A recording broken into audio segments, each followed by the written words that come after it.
Hey everyone, welcome to week 5 of class. Hey, we have finally entered into the 20th century, and we are going to hit the 20th century in a major way by looking at perhaps and arguably one of the most, if not the most, climactic events to occur in all of human history, and particularly during the 20th century, and that, of course, is the First World War. Now, I am not a military historian. I am less concerned and interested in the various tactics and strategies used in order to win the war, although we will take a look briefly at the technology and some of the strategies used. But predominantly, I am a cultural and social historian, and so as far as World War I goes, and to be fair, any war, I am more concerned about the causes and ramifications of the conflict.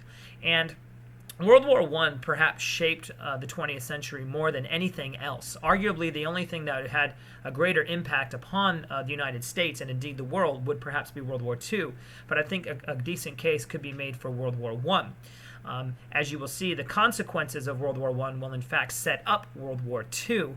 It will also lead to some serious economic challenges for many European nations, and particularly Germany. This war will usher in new technologies that will basically throw out old tactics and strategies of war. That is, the technology of the Industrial Revolution outpaced military strategy, and the weapons that were used were simply far too advanced for the types of strategies that were being employed.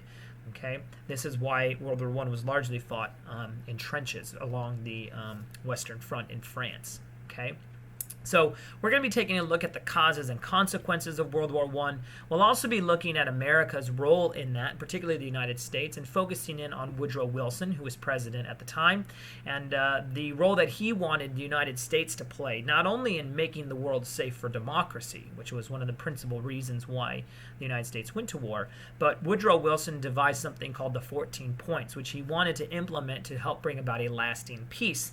And the peace that eventually gets created, which ends World War I, known as the Treaty of Versailles, really creates a false peace, a peace that doesn't have long-lasting ramifications. And again, as I said earlier, World War I is in many ways the primary cause of World War II. So I don't want to ramble on too much here, but there's a lot to be looking at this week, so make sure that you're taking a look at that.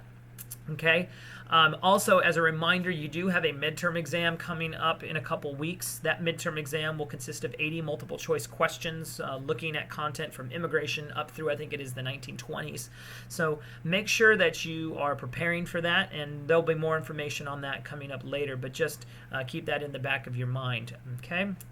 I think that's pretty much all I have for you this week, so if you have any questions, contact me, let me know.